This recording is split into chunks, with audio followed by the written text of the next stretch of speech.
Hello friends, welcome to HP Study Hub. I hope you all are doing well. Today is 16 नवंबर। तो चलिए देखते हैं 16 नवंबर के current affair और स्टैटिक जीके के टॉप 10 इंपॉर्टेंट क्वेश्चन जो आपके आने वाले किसी भी एग्जाम के लिए बहुत ही ज़्यादा इंपॉर्टेंट है। तो चलिए शुरू करते हैं आज के इस लेक्चर को। क्वेश्चन नंबर 1 जिसमें आपसे पूछा है, भारतीय मूल के किस व्यक्ति को अमेरिका के नए चीफ ऑफ स्टाफ नामित किया गया है? तो अमेरिका के हाल ही में चीफ ऑफ स्टाफ किसे बनाया गया है? आपके option A Anmol Tyagi, option B Rahul Sachdeva, option C Kash Patel या फिर ऑप्शन डी मनोज पाठक। तो फर्स्ट क्वेश्चन का जो राइट आंसर होगा, भारतीय मूल के अमेरिका के जो नए चीफ ऑफ स्टाफ बने हैं वो बने आपके ऑप्शन सी काश पटेल या फिर आपका कैश पटेल। ठीक है। तो अमेरिका के चीफ ऑफ स्टाफ के लिए कैश पटेल के नाम का प्रस्ताव रखा गया है। उनके नाम की सिफारिश कार्यवाहक अमेरिकी रक्षा सचिव यानी कि डिफेंस सेक्रेटरी क्रिस मिलर ने की है। ठीक है फ्रेंड्स। तो अमेरिका ने अभी हाल ही में अपना डिफेंस सेक्रेटरी भी चेंज किया है। पहले अमेरिका के रक्षा सचिव होते थे आपके मार्क एस्पर, तो इनको हाल ही में डोनाल्ड ट्रंप ने बर्खास्त कर दिया और उनकी जगह जो ली है वो ली है अमेरिका के जो नए डिफेंस सेक्रेटरी होंगे वो होंगे क्रिस मिलर। ठीक है फ्रेंड्स। और जो कैश पटेल बने हैं chief of staff American army के, वो बने हैं जीन स्टीफर्ड की जगह में। ठीक है। इससे पहले जीन स्टीफर्ड थे तो इन्होंने हाल ही में इस्तीफा दे दिया और इनकी जगह बने हैं कैश पटेल अमेरिका के चीफ ऑफ स्टाफ। ठीक है।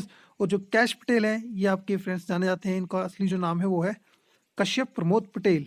ठीक है। कश्यप प्रमोद पटेल का जो आपका निक नेम है वो आपका कैश पटेल। तो इसे आप याद रखें, काफ़ी इंपॉर्टेंट क्वेश्चन है आपके लिए। ठीक है। तो हाल ही में अमेरिका के चीफ ऑफ स्टाफ बने हैं वो बने आपके कैश पटेल यानी कि कश्यप प्रमोद पटेल। नेक्स्ट क्वेश्चन की बात करें, question number 2 most important question again. Armenia, Azerbaijan और किस देश ने विवादित क्षेत्र नागोर्नो काराबख में चल रहे सैन्य संघर्ष को समाप्त करने हेतु एक शांति समझौते पर हस्ताक्षर किए हैं? ठीक है।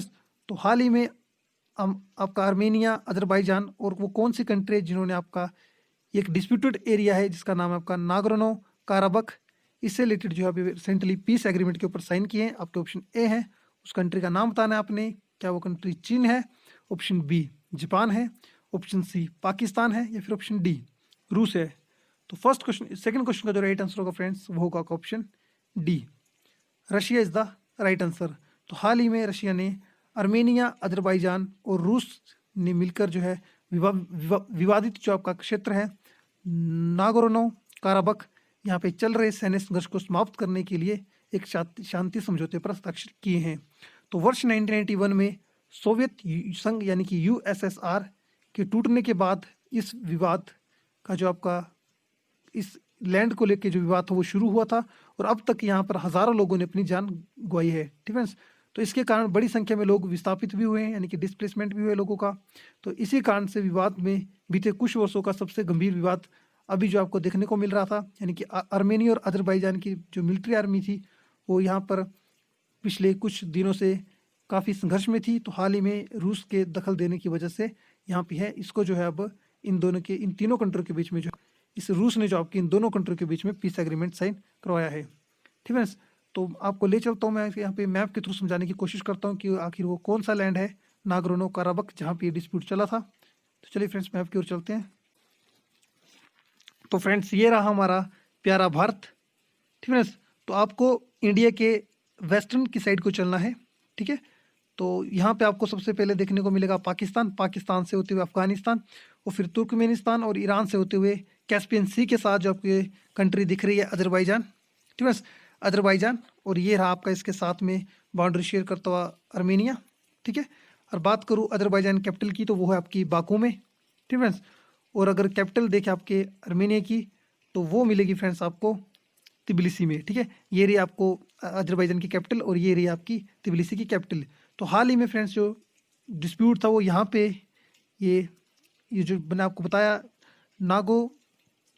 नागोर्नो और काराबख जो रीजन था यहाँ पे इस लैंड को लेके यहाँ पे इस जगह पे जो डिस्प्यूट था बिटवीन आर्मेनिया और अजरबैजान के बीच। तो और ये जो आपको टेरिटरी दिख रही है फ्रेंड्स आर्मेनिया के बीच में, ये भी आपकी बिलोंग करती है अजरबैजान को। तो अगली इमेज में मैं बताऊंगा, वहाँ पे काफ़ी क्लियरिटी से आप विजिबल देख पाएंगे कि वो कौन सा डिस्प्यूट है। तो यहाँ पे मैंने आपको थ्रू मैप के समझाने की कोशिश की। कैस्पियन सी के साथ ही आपकी अजरबैजान अपनी बाउंड्री शेयर करती है, और ये जो था आपका, ये दो कंट्री है, इनका हाल ही में डिस्प्यूट था। ठीक है, तो चलिए देखते हैं अब आपका अगली इमेज के थ्रू जानने की कोशिश करते हैं वो कौन सा एरिया है। तो ये रहा फ्रेंड्स आपका मैप, जहाँ पे आप साफ साफ देख सकते हैं, ये रहा आपका अजरबैजान। ठीक है फ्रेंड्स, और ये रहा आपका आर्मेनिया।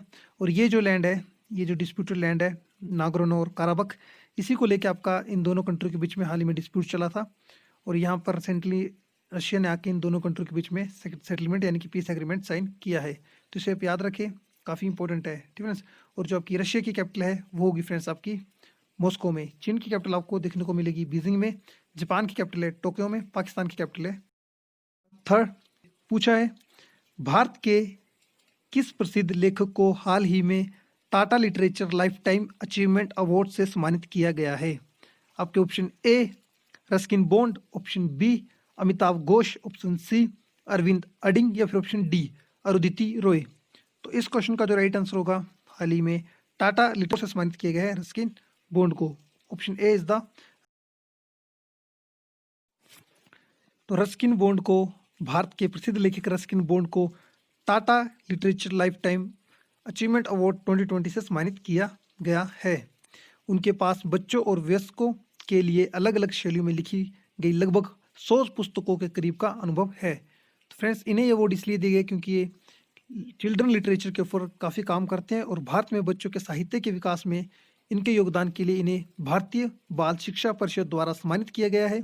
इसके अलावा इन्हें पद्मश्री और पद्म विभूषण से भी सम्मानित किया गया है। तो फ्रेंड्स, हाल ही में 14 नवंबर को, यानी कि 2 दिन पहले, नेशनल चिल्ड्रन डे जो है वो सेलिब्रेट किया गया।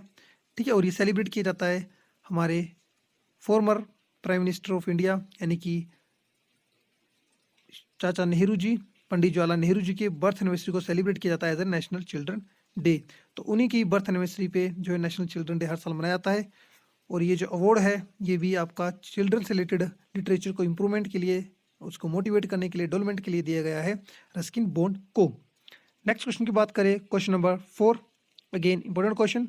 विश्व निमोनिया दिवस निम्न में से किस दिन मनाया जाता है? आपके ऑप्शन है 10 मार्च, ऑप्शन बी 12 मार्च, ऑप्शन सी 15 अगस्त, या फिर ऑप्शन डी 12 नवंबर।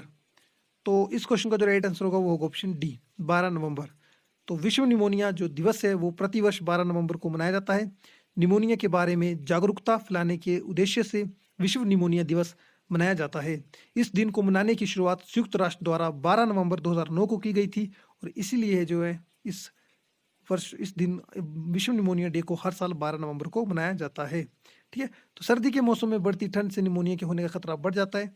तो ठीक फ्रेंड्स, इसलिए जो है आपको आप भी ध्यान रखें, आजकल सर्द मौसम शुरू हो चुका है, तो निमोनिया से आप जितना सेफ रहेंगे आपके लिए अच्छा होगा।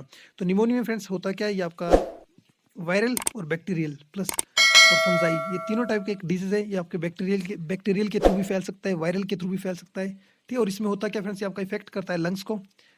जो आपकी एयर सेल्स होती है, यानी कि एयर की जो थैलियाँ होती है जहाँ से आप एयर आपकी हमारे फेफड़ों तक जाती है, तो उसमें पानी भरने की वजह से जो निमोनिया जो आपका होता है, ठीक है, उसमें पानी भर जाता है इस निमोनिया की बीमारी में।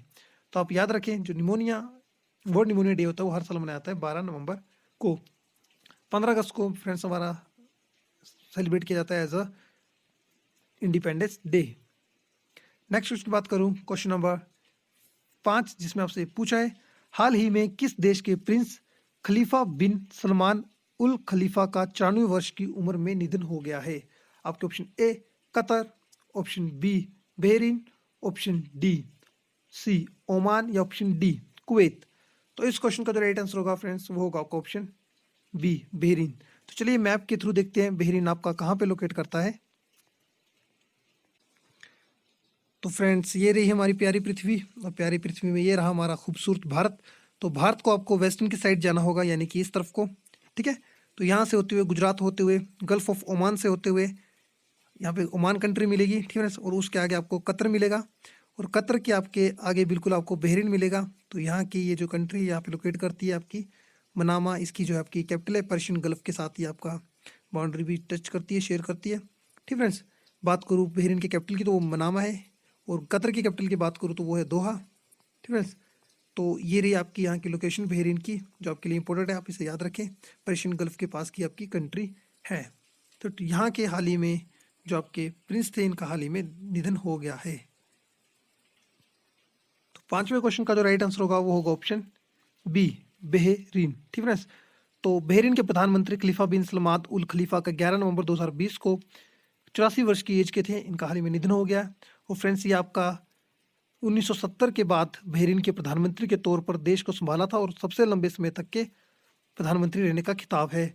और ये फ्रेंड्स बहरीन के नहीं बल्कि दुनिया में किसी भी देश की तुलना में सबसे अधिक समय तक प्रधानमंत्री रहे हैं। तो सबसे लॉन्गेस्ट पीरियड आएगा अगर प्राइम मिनिस्टर का, तो वो आएगा आपका इस पर्सन का नाम, यानी कि खलीफा बिन सलमान अल खलीफा जो है वो आपके सबसे लॉन्गेस्ट टाइम तक प्राइम मिनिस्टर रहे हैं, वो रहे हैं बहरीन के। ये आपके लिए इंपॉर्टेंट क्वेश्चन है, आप इसे याद रखिए। कतर की कैपिटल है आपकी दोहा।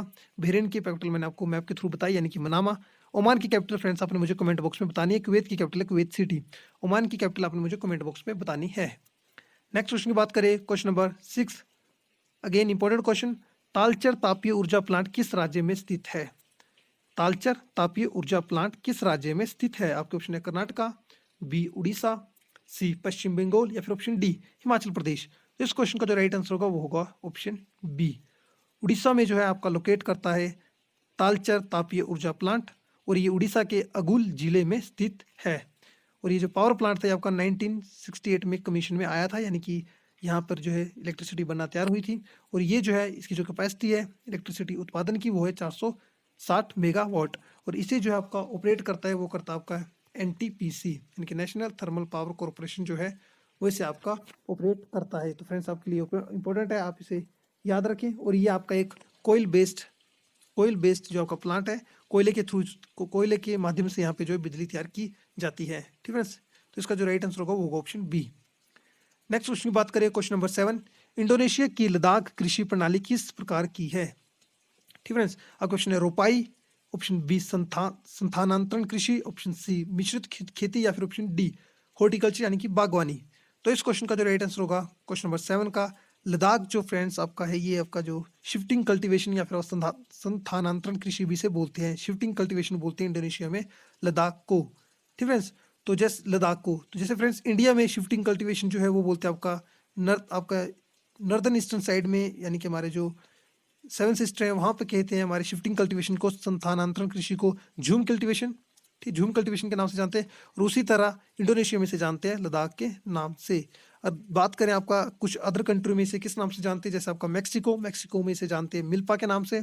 आपके लिए काफ़ी इंपॉर्टेंट है फ्रेंड्स, काफ़ी बार एग्जाम में ये क्वेश्चन पूछा गया है।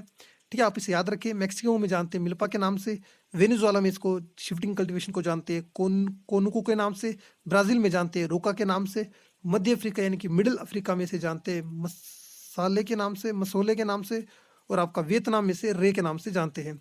काफ़ी इंपॉर्टेंट है, आप इसे याद रखें, चाहे मैक्सिको हो, वेनेजुएला हो, ब्राज़ील हो, मध्य अफ्रीका हो या फिर वियतनाम हो। ठीक है, तो आप इसका नाम याद रखें। तो इंडोनेशिया में लद्दाख के नाम से जानते हैं शिफ्टिंग कल्टीवेशन को, यानी कि स्थानांतरण कृषि को। नेक्स्ट क्वेश्चन की बात करें, क्वेश्चन नंबर 8, निम्न में से वो धातु कौन सी है जो पानी को अत्यधिक प्रदूषित करती है? आपके option A arsenic, option B सीसा, ऑप्शन सी पोटेशियम या फिर ऑप्शन डी मैग्नीशियम। तो इस क्वेश्चन का जो राइट आंसर होगा वो होगा ऑप्शन ए AS, यानी कि आर्सेनिक। और इसका जो आपका एटॉमिक नंबर होता है फ्रेंड्स वो होता है 33। ठीक है। और ये जो आपकी गैस, ये जो आपकी धातु है, ये आपकी प्रदूषित करती है सबसे ज़्यादा पानी को। और ये पानी के साथ फ्रेंड्स मिलती है due two sulphur plus metal की जब कॉम्बिनेशन बनता है, इसकी वजह से आपका आर्सेनिक गैस, ये जो है आपकी आर्सेनिक धातु जो। नेक्स्ट क्वेश्चन की बात करें, क्वेश्चन नंबर 9, निम्नलिखित में कौन सा मूगा चट्टान का क्षेत्र नहीं है? ठीक है, मूगा रॉक्स का कौन सा इसमें से क्षेत्र नहीं है जहाँ पे ये मूगा चट्टान नहीं पाई जाती है? आपके ऑप्शन ए मन्नार की खाड़ी में, ऑप्शन बी खंबात की खाड़ी में, ऑप्शन सी लक्षद्वीप में या फिर option D Andaman and Nicobar द्वीप समूह में। तो इस क्वेश्चन का जो राइट आंसर होगा फ्रेंड्स वो होगा ऑप्शन बी खंबात की खाड़ी जो है वहाँ पे आपकी जो चट्टानें हैं मूगा की वो आपकी नहीं पाई जाती हैं। और ये जो मूगा की चट्टान आपकी 4 जगह में पाई जाती है फेमस इंडिया में, वो है आपकी मन्नार की खाड़ी, लक्षद्वीप, अंडमान एंड निकोबार द्वीप समूह और कच्छ की खाड़ी में। ठीक है ना। और मूगा चट्टान आपको दिखने में कुछ इस तरह रहती है। ठीक है, ये आपके अर्थ में डिफरेंट एरिया में पाई जाती है। और इसका लोकेशन कुछ इस तरह होती है, एक टाइप का फ्रेंड्स आपको पत्थर होता है, स्टोन होता है। ठीक है, और आपने काफ़ी टाइम अपनी रिंग्स में जो आपने स्टोन जुड़वाया होता है उसे मूगा ही कहते हैं, वो भी आपका यहीं पे पाया जाता है। ठीक है, तो रंग बिरंगे टाइप का ये स्टोन्स होते हैं जो आपको इंडिया की डिफरेंट डिफरेंट लोकेशन में देखने को मिलेगा, मन्नार की खाड़ी में, लक्षद्वीप में, अंडमान निकोबार द्वीप समूह में और कच्छ की खाड़ी में भी। नेक्स्ट क्वेश्चन बात करें, क्वेश्चन नंबर 10 और आज का ये लास्ट क्वेश्चन। निम्नलिखित में कौन राज्यपाल को उसके कार्यकाल से हटा सकता है? पॉलिटी से आपका क्वेश्चन है। आपका क्वेश्चन है राज्यसभा, विधानसभा, ठीक है, राज्य विधानसभा, ऑप्शन बी संसद, ऑप्शन सी राष्ट्रपति या फिर ऑप्शन डी इनमें से कोई नहीं। तो इसका राइट आंसर होगा ऑप्शन सी राष्ट्रपति। राष्ट्रपति जो है वो ही आपका नॉमिनेट करता है राज्यपाल को और वो ही आपका गवर्नर को हटा सकता है उसके पद से भी। ठीक है, तो आपने मुझे बताना है प्रेजेंट में हिमाचल प्रदेश के राज्यपाल और गवर्नर कौन है। ठीक है, प्रेजेंट में हिमाचल प्रदेश के गवर्नर कौन है आपने मुझे कमेंट बॉक्स में बताना है। तो फ्रेंड्स, आज के इस लेक्चर में हमने देखे टॉप 10 इंपॉर्टेंट क्वेश्चन 16 नवंबर के। अगर आपको इस वीडियो की पीडीएफ चाहिए तो आप हमारे Telegram channel HP study hub को सब्सक्राइब कर सकते हैं। ठीक है, अगर अभी तक आपने हमारे YouTube channel HP study hub को सब्सक्राइब नहीं किया है तो प्लीज़ सब्सक्राइब करें, बेल आइकन को प्रेस करें ताकि इस चैनल से रिलेटेड कोई भी वीडियो या फिर नोटिफिकेशन को आप मिस ना करें। आप हमें other social media handles like Facebook और इंस्टाग्राम पे भी फॉलो कर सकते हैं। ठीक है, डिस्क्रिप्शन बॉक्स में हमने फेसबुक और इंस्टाग्राम के जो एड्रेस हैं वो दे दिए हैं। तब तक मिलते हैं फ्रेंड्स आपका नेक्स्ट लेक्चर में। अपना ख्याल रखें, सेफ रहें, धन्यवाद।